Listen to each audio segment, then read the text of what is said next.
नमस्कार देवियों और सज्जनों, मेरे चैनल सात्विक फिटनेस सेंटर और योगेश्वरसाहू.com पर आप सबका बहुत बहुत स्वागत है। मेरा नाम योगेश्वर कुमार साहू है और मैं पिछले 4 साल से आप जैसे लोगों को ही अपना हेल्थ पाने के लिए मदद करता आ रहा हूँ। बहुत सारे लोग हैं जिनको उनका हेल्दीएस्ट और हैप्पीएस्ट वर्जन प्राप्त करने पे मैंने मदद किया है और इन 4 साल के जर्नी में बहुत सारी चीज़ों को मैंने एक्सपीरियंस किया है। उसी एक्सपीरियंस को मैं आप सबसे साझा करना चाहता हूँ। आज हम देखते हैं एक बात जो ऐसे होती है हर किसी इंसान की ज़िंदगी में कि जब भी प्रकृति में या इन्वायरमेंट में कुछ चेंजेस आते हैं, उस चेंजेस के साथ में कभी हम अप और डाउन होते हैं हेल्थ के टर्म्स में।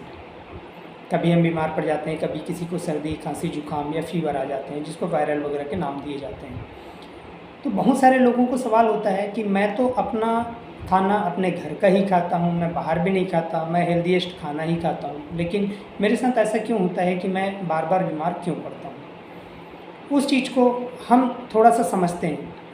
हमारे शरीर 5 तत्वों से मिलकर बना हुआ है और जब भी क्लाइमेटिक कंडीशन में बदलाव आते हैं तो उन 5 तत्वों में से बहुत सारी चीज़ों का इफ़ेक्ट पड़ता है, जैसे ह्यूमिडिटी का, सर्दी का, गर्मी का, जाड़े का, इन सब का कुछ ना कुछ इफ़ेक्ट पड़ता है।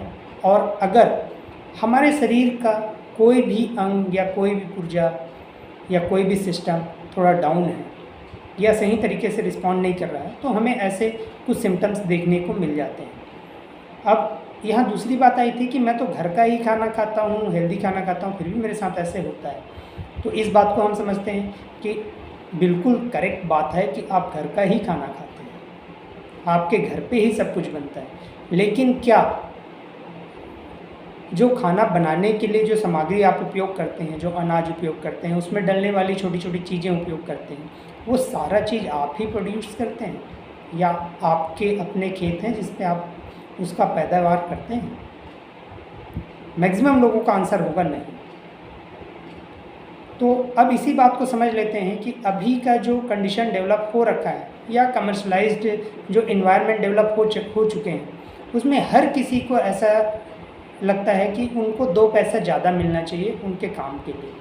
तो वैसे ही किसानों के साथ भी है, क्योंकि उनकी भी ज़िंदगी है, उनके भी खर्चे हैं और उनको भी चाहिए कि जो कुछ भी वो पैदा करते हैं वो थोड़ा ज़्यादा पैदा हो और जो भी पैदा करें वो सुरक्षित रहें ताकि उनको सही दाम पे आगे बेचा जा सके। करेक्ट?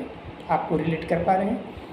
तो उसी चीज़ के लिए अभी के समय पे बहुत पहले अगर जिन लोग समझ पाते हैं तो समझ पाएंगे कि जिस बीज को खेतों में बोया जाता था वो बीज किसान अपने पास संरक्षित रखता था, लेकिन अभी ऐसा है क्या? नहीं। अभी के समय पे जो आपके पैदावार होते हैं उसमें उस क्वालिटी के बीज ही नहीं होते जिसको आप संरक्षित करें और बो दें तो अगले साल वो उगाए।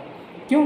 क्योंकि अब हम उस कल्चर में आ चुके हैं जिसमें कृषि केंद्र, जिसमें अलग अलग कृषि से रिलेटेड दुकानों का चलन हो चुका है और बीज भी हम वहीं से लाते हैं, उसके साथ साथ में खाद होते हैं, उसके साथ साथ में फर्टिलाइज़र होते हैं। तो इन सब चीज़ों में कुछ ना कुछ केमिकल कंपोनेंट्स होते हैं, वो केमिकल कंपोनेंट ऑलरेडी उन बीज के साथ में होता है। अब जब पैदावार बढ़े ऐसा सोचते हैं तो उसमें बहुत सारे हम खाद को डालने की कोशिश करते हैं, जिसमें से यूरिया भी है और भी बहुत सारी चीज़ें हैं जिसको हम डालने की कोशिश करते हैं। साथ साथ में उसमें कीड़ा ना लगे ऐसा करके हम फिर पेस्टिसाइड्स वगैरह डालने की कोशिश करते हैं। जब पैदावार हो जाता है तो उसको संरक्षित करना है, ऐसा करके हम उसको प्रिजर्वेटिव्स का सहारा लेते हैं। तो ऐसे करके जब आप तक वो पहुंचता है या मार्केट में जब आप लेके आते हैं तब तक बहुत सारे केमिकल्स उनके अंदर आ चुके होते हैं जो अनाज आप खाते हैं।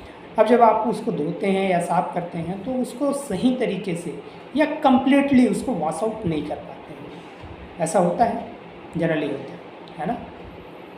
तो वही जो चीज़ें जब आप पकाते हैं और खाना खाते हैं तो वो सब चीज़ें आपके शरीर में जाता है। जब शरीर में जाता है तो ये चीज़ें ही आपको इन्वायरमेंट के साथ में आपके इम्यूनिटी को डाउन करता है और डाउन करने के साथ में आपको कहीं ना कहीं छोटे छोटे सिम्टम्स लेके आते हैं। तो ये रही आज की बात। ऐसे ही जानकारियाँ आपके लिए मैं लेके आता रहूँगा और बहुत सारी चीज़ें आपको समझाऊँगा, सिखाऊँगा। आप कंटिन्यूअसली देखते रहिए सात्विक फिटनेस सेंटर और yogesrao.com चैनल्स को और मेरे साथ बने रहिए, तो आपको बहुत सारी जानकारियाँ मिलते रहेंगी। धन्यवाद।